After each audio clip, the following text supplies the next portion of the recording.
I'm going to talk about series. Okay? I'll assume that you know what sequences are. If you don't, I would invite you to watch my video on sequences. Okay? So a series is a sum of elements in a sequence. So, for example, if we had this sequence, then the series would simply be the sum of those elements. So 2 plus 4 plus 6 plus 8, and that would give 20. Okay? Now, what about the sequence composed of the following 3 powers of 10? So the series would equal 10 plus 100 plus 1,000. And so that's equal to 1,110. All right, so hopefully it's clear now what the series is with respect to any sequence. Now, I'd like to show you a compact notation to specify a series. All right? It's going to involve the non-recursive specifications for sequences. So you may know that the sequence of even numbers greater than or equal to 2 can be denoted by the following function. A sub n is equal to 2n, where n represents the position in the sequence, and a sub n represents the nth element of the sequence. Okay? So let's say we wanted to add up the first 10 elements of this sequence. Okay? We can do that in a compact manner using the Greek capital sigma. It's a letter of the Greek alphabet. Okay? And so we want to add up the elements with respect to n equals 1 up to n equals 10. Okay, so we put the first position below the Greek letter sigma. Okay, and we put the final position we want to add above. And then to the right of the sigma, we put the non-recursive specification, so 2n. Okay, and so that represents the expression 2 times 1 plus 2 times 2 plus 2 times 3, okay, and on all the way to 2 times 10. Okay? Now, in general, let me go to a new board. In general, you will have some sequence, let's call the function that specifies that sequence a sub n, and a sub n for whatever sequence you're interested in is going to equal some function of n. Okay? Now, if you wanted to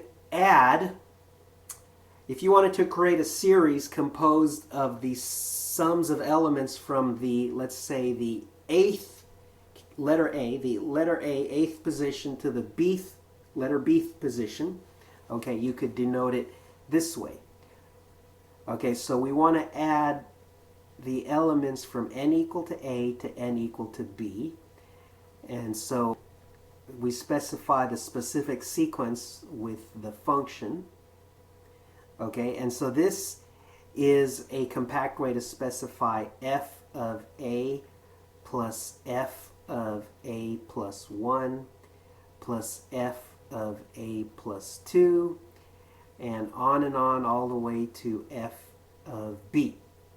Okay, that's about as general as I could show you. Okay, this should cover all bases with regards to specifying series. Okay, now I will do an example of working out what value corresponds to a series specified using this sigma notation, and then I'll have you do some examples. So the series denoted by this expression. Okay, so that's equal to the sum of squares, starting with 2 squared and going all the way to 5 squared.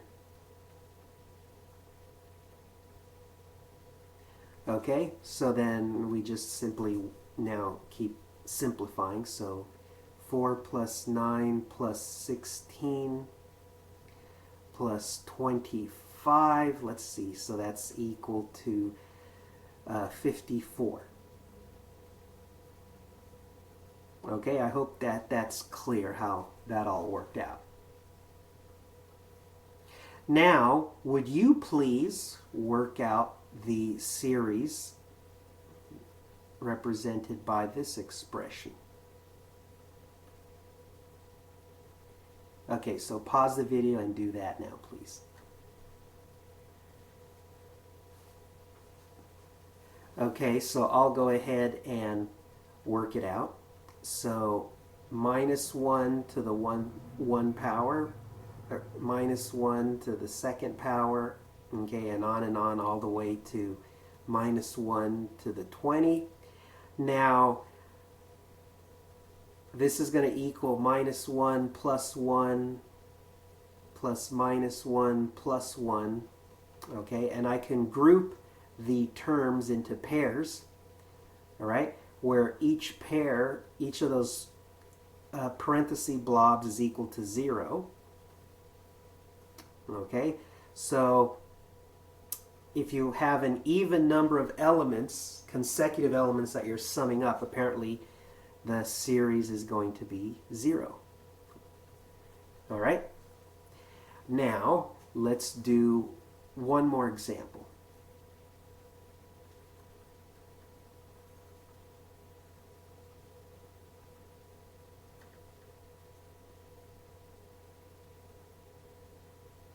All right, please pause the video and determine the number that corresponds to the series represented by this expression.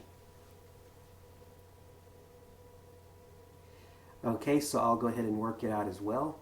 So 2 times 4 plus 3 plus 2 times 5 plus 3 plus 2 times 6 plus 3 plus 2 times 7 plus 3.